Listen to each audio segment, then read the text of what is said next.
Assalamualaikum.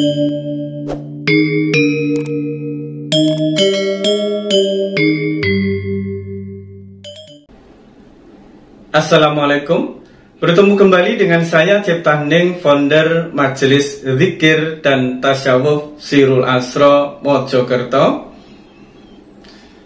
Di dalam budaya dan tradisi Jawa, kita diajarkan tata cara yang baik di dalam menghormati, menghargai, memperlakukan kedua orang tua kita. Sehingga di dalam pepatah Jawa mengatakan sesungguhnya wong tuwa iku pangeran kang katon, yang artinya sesungguhnya kedua orang tua itu adalah Tuhan yang nyata, Tuhan yang kelihatan di dalam kehidupan manusia.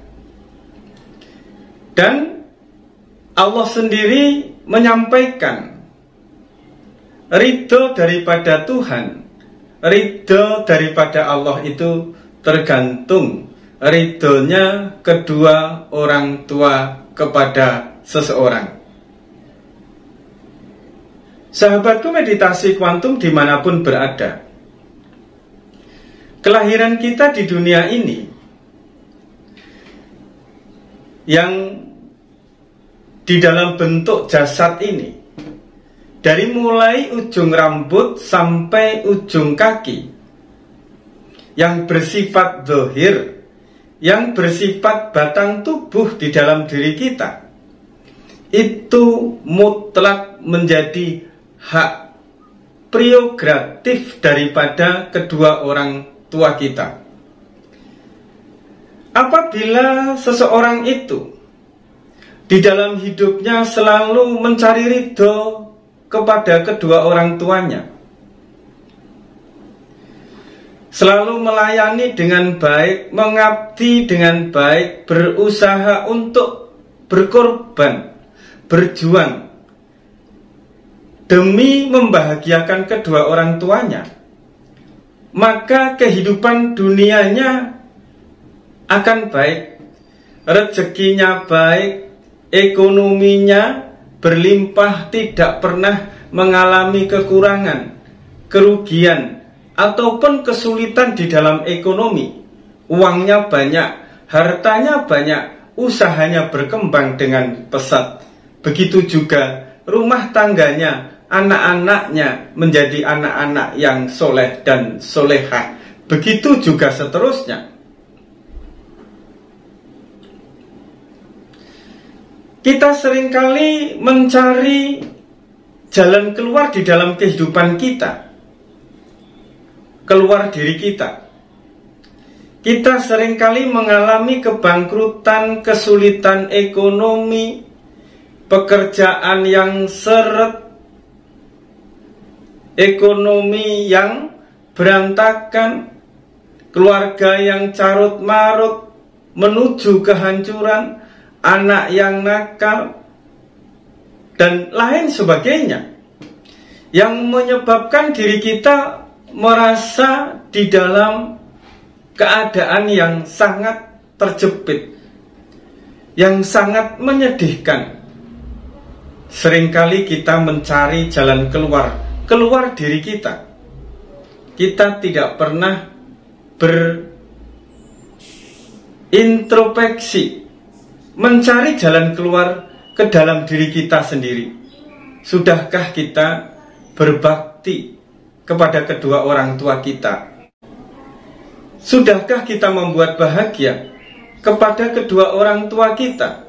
Sudahkah kita menyenangkan kedua orang tua kita?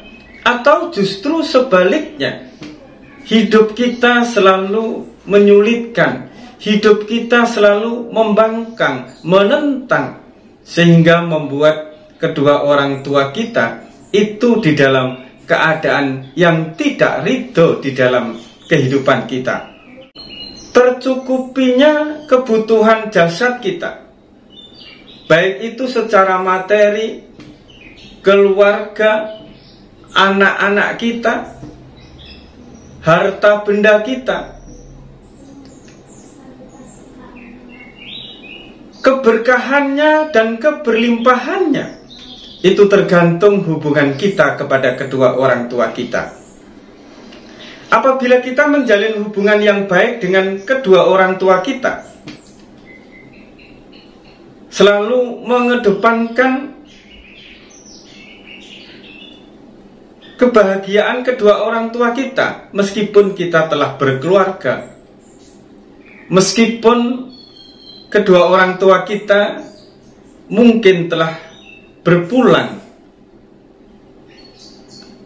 namun sikap kita, perilaku kita, kita tidak pernah mengabaikan, kita tidak pernah melupakan sumbangsih jerih payah kedua orang tua kita di dalam kehidupan kita. Sahabatku, meditasi kuantum dimanapun berada, seseorang akan mengalami kebangkrutan di dalam usaha. Seseorang akan mengalami kesulitan hidup secara ekonomi, secara materi. Seseorang akan mengalami kegagalan rumah tangga. Seseorang akan mengalami kegagalan di dalam membina anak-anaknya, membina keluarganya. Itu disebabkan oleh mereka telah gagal mendapatkan ridho daripada kedua orang tuanya. Tidak ada jalan yang terbaik menuju jalan keluar dari setiap kesulitan, dari setiap masalah kehidupan ini, kecuali meminta ridho kepada kedua orang tua kita. Apabila kedua orang tua kita masih ada, sebaiknya kita sungkem, kita memohon maaf,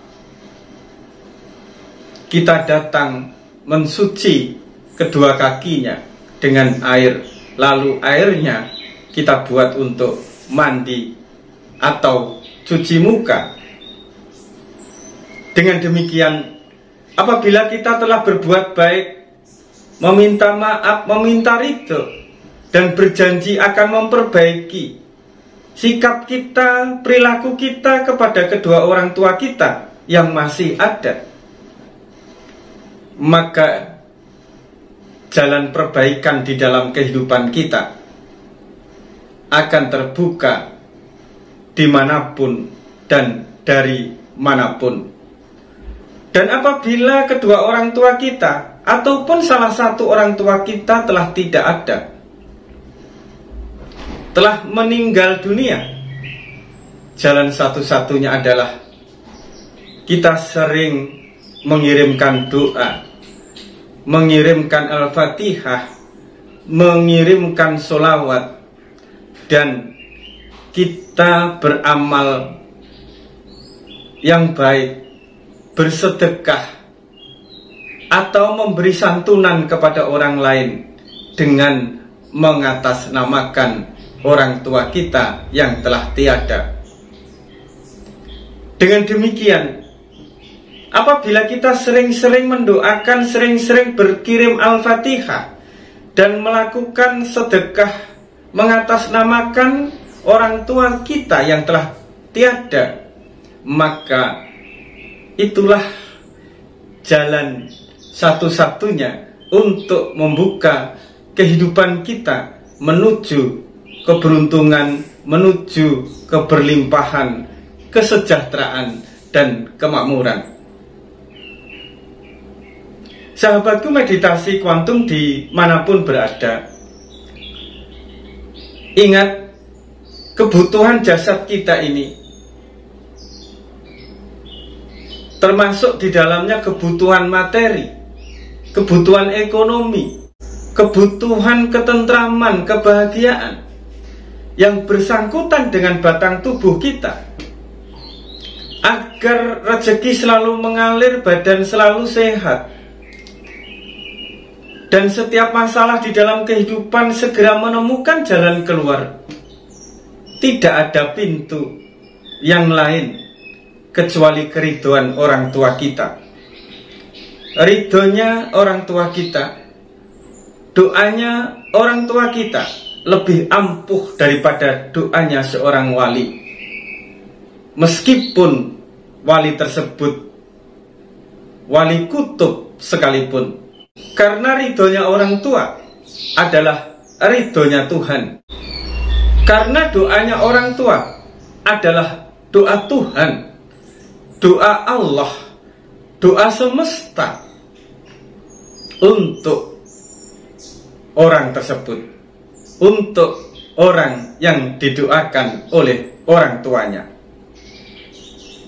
Sekali lagi, saya ingin menyampaikan bahwasanya di dalam diri kita ada hak daripada kedua orang tua kita yang melahirkan jasad kita, dan jasad inilah mutlak menjadi hak kedua orang tua kita, sedangkan batin kita, nyawa kita menjadi hak daripada junjungan kita Nabi besar Muhammad Sallallahu Alaihi Wasallam.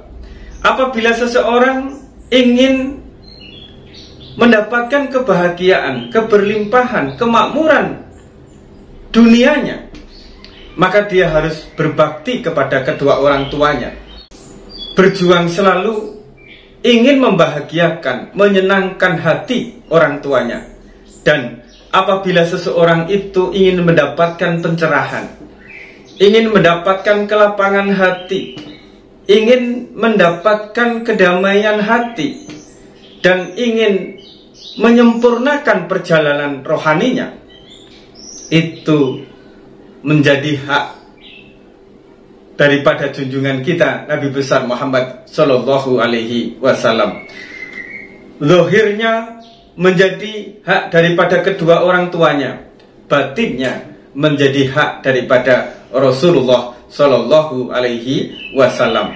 Sehingga apabila seseorang itu telah mampu berbakti kepada kedua orang tuanya dan berbakti kepada Rasulullah, maka dialah manusia yang telah menemukan kebahagiaan dunia dan akhirat. Ingat, teruslah berusaha untuk berbuat baik, meskipun perilaku dan penerimaan orang lain tidak baik, karena kehidupan kita akan menjadi lebih baik dan akan menjadi baik apabila kita selalu berbuat baik dimanapun, kapanpun, dan kepada siapapun. Cukup sekian, semoga manfaat. Wassalamualaikum warahmatullahi wabarakatuh.